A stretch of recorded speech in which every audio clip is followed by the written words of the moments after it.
அவகாட்சி. So வந்து நம்மளோட சின்ன திரையிலேருந்து வெள்ளித்திரை வரைக்கும் ரொம்ப சூப்பரான ஒரு பெர்ஃபார்மன்ஸ், ரொம்ப ரியலிஸ்டிக்காக ஒரு பக்கத்து வீட்டு பொண்ணு மாதிரியே இருக்காங்கப்பா அப்படின்னு வந்து நம்ம பார்த்துட்டு இருக்கக்கூடிய நம்மளோட ஷபானா அவர்களை அன்போடு மேடை கலைக்கிறோம்.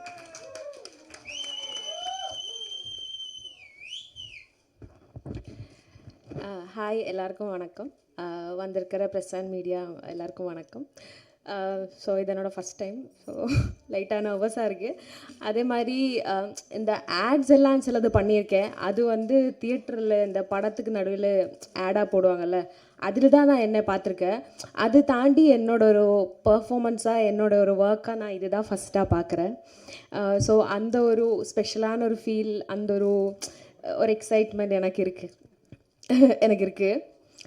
ஃபர்ஸ்ட் ஆஃப் ஆல் தேங்க்யூ எனக்கு இந்த வாய்ப்பு கொடுத்ததுக்கு பிரத்யேகரா ப்ரொடக்ஷன் பிரவீன் சருக்கு தேங்க்யூ, அண்ட் டைரக்டர் சிவா சருக்கும், கொரியோ பண்ண விஷால் சருக்கும், and DOP Linga sir. And இந்த பார்ட் செலக்ட் பண்ணுறதுக்கு, இது நான் பண்ணுறதுக்கான மெயின் ரீசனே வந்து, இதுக்கு முன்னாடி ஆல்பம் சாங் வந்தப்போ எனக்கு அவ்வளோ கான்ஃபிடென்ட் இல்லாதனால நான் எடுக்கவே இல்லை. ஏதாவது ஒன்று சொல்லி அவாய்ட் பண்ணிகிட்டே இருப்பேன். பட் வந்து இது வந்து எனக்கு வரும்போது மெசேஜ் நான் படிக்கும்போது எப்படி இருந்ததுன்னா, இந்த மாதிரி இந்த சாங்கு கேளுங்க அப்படின்னு சொல்லிட்டு ரஃப் கட் இருந்தது. மேலே வந்து கபிலன் வைரமுத்து சார் தான் பண்ணுறாங்க அப்படின்னு சொன்னாங்க.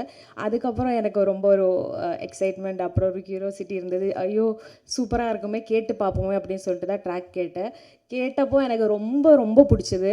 ஸோ இந்த பாட்டு நான் வேறு யாருக்கும் கொடுக்க மாட்டேன், நான் தான் பண்ணுவேன் முடிவு பண்ண போவேன்.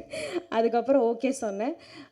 சூப்பரான ஒரு டீம், ரொம்ப கம்ஃபர்டபுளான ஒரு 2 நாள் தான். பிரவீன் சொன்ன மாதிரி 2 நாளில் இவ்வளோ எடுத்திருக்கோம். ஒரு செகண்ட் கூட கேப் விடாமல் நிறைய ஒர்க் பண்ணியிருக்கோம் இதுக்கு பின்னாடி. அண்ட் தேங்க்யூ எல்லாருக்கும். எடிட்டர் உங்களுக்கும் தேங்க்யூ, அண்ட் மேம் உங்களுக்கும் தேங்க்யூ எல்லாருக்கும். ஸோ இது உங்களுக்கு எல்லாருக்கும் பிடிக்கும்னு நினைக்கிறேன். எங்களை எல்லாம் விட்டுருங்க, இது வந்து எங்களோடதே கிடையாது. இது வந்து முழுக்க அந்த பாட்டுக்காக மட்டும்தான் இது ஹிட் ஆக போகுது. ஏன்னா அந்த மாதிரி பண்ணியிருக்காங்க கபிலன் சார். ஸோ எல்லோரும் பார்த்து சப்போர்ட் பண்ணுவீங்கன்னு நம்புகிறேன். தேங்க்யூ.